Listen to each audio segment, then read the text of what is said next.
Hezbollah के drone हमले से कई जगहों पर आग लग गई है। नॉर्थ इजराइल में हाईवे पर भी हमला हुआ है। हिजबुल्लाह के जो ड्रोन अटैक हुए उनकी वजह से कई जगहों पर अब नुकसान की खबर और तस्वीरें सामने आने लगी हैं। नॉर्थ इजराइल का ये इलाका है, हाईवे पर भी किस तरह से ड्रोन अटैक हुआ है ये तस्वीरें आप देखिए। यानी कई रॉकेट हमले कामयाब रहे हैं। 200 से ज्यादा जो रॉकेट हमले थे उन्हें नाकामयाब किया है इजराइल के आयरन डोम ने, लेकिन इसके बावजूद भी कई रॉकेट हमले इजराइल के अलग अलग इलाकों में हुए और नॉर्थ इजराइल में सबसे ज्यादा इलाकों को बनाया गया है निशाना।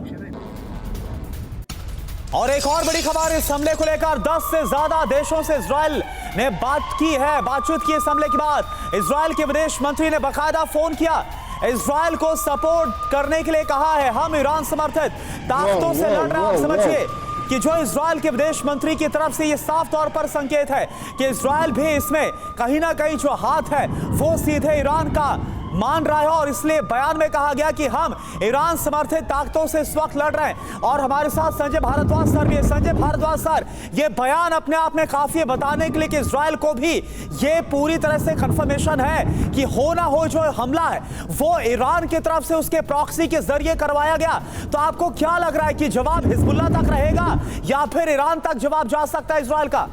देखिए, इजराइल अभी 3 टेक्निक पे काम कर रहा है। पहला, डिटरेंस बाय पनिशमेंट की एकदम से जो इनके कमांडर हैं जिसे फौज को मारा, हानिया को की भी डेथ हुई, तो एक पहला। दूसरा है कि डिनाइल स्ट्रेटजी बहुत स्ट्रांग है इनका कि जिस तरीके से अटैक हुए उसको काउंटर किया, उसको रोक दिया गया टेक्नोलॉजिकली। तीसरा जो महत्वपूर्ण पक्ष जो आप बात कर रहे हैं कि डिप्लोमेटिक सपोर्ट, क्योंकि इजराइल का जो सबसे वीक पॉइंट रहता है और वो रहा है आज तक कि उसको जो अंतर्राष्ट्रीय जो समुदाय है उससे एक डिप्लोमेटिक सपोर्ट रहे कि जो हो रहा है वो इजराइल के लिए खतरा है, वहाँ आतंकवादी खतरा है। और ये खाली इजराइल के लिए, पूरे यूरोप के लिए खतरा है। और यूरोप के लिए तो मान के चलिए कि पूरा जो अमेरिका का जो एक सिक्योरिटी मैकेनिज्म है, एक अपना मिडिल ईस्ट सिक्योरिटी जो कर्व है उसके ऊपर सीधा अटैक है। तो निश्चित रूप से इजराइल डिप्लोमेटिक सपोर्ट की बात कर रहा है। और इसमें जो सबसे पहला जो एनिमी है इजराइल का, अगर कंट्री के हिसाब से देखते हैं तो ईरान है।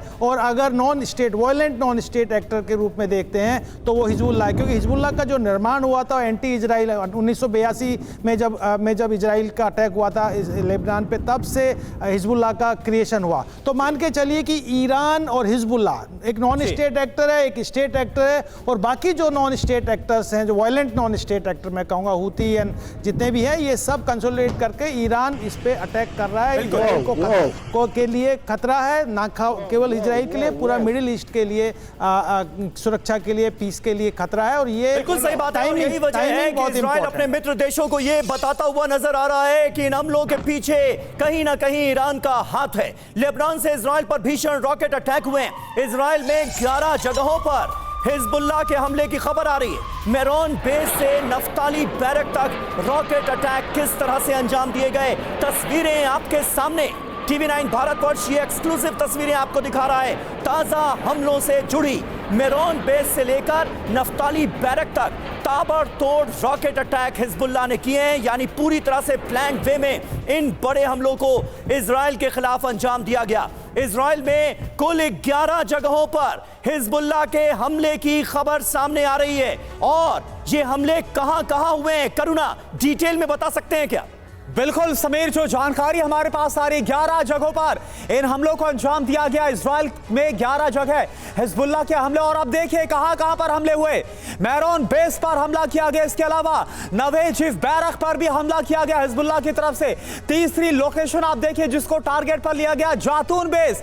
और इसके अलावा जोरा बैरक, ये वो जगह है जहां पर IDF के तमाम बेसेस हैं। और इसके अलावा 5वां जो बेस है वो है अल साहल बेस। और इसके अलावा केला बैरक। ये साफ तौर पर समझ में आ रहा है कि इन हमलों के जरिए जो IDF का इंफ्रास्ट्रक्चर है, बेसिस है, उन्हें खत्म करने की फिराक में हिजबुल्लाह 7वां UAF बैरक को निशाना बनाया गया। और 8वां जो हमला था वो नफा बेस पर किया गया। इसके अलावा खबर यह भी आ रही है कि यार्डेन बेस पर भी हमला किया गया हिजबुल्लाह की तरफ से। इसके अलावा 10वां जो टारगेट है वो एन जैतिम बेस है जिसे निशाने पर लिया गया। और इसके अलावा रामोट नफ्ताली बैरक को भी निशाना बनाया गया। यानी तमाम जो सैन्य बेसेस हैं उन्हें हमले के जरिए खत्म करने की पूरी योजना थी। जी हां, इजराइल पर ये सीरियल रॉकेट अटैक हुए और टीवी9 भारतवर्ष ने आपको ये एक्सक्लूसिव जानकारी दी है कि किन किन सैन्य ठिकानों को बनाया गया है निशाना।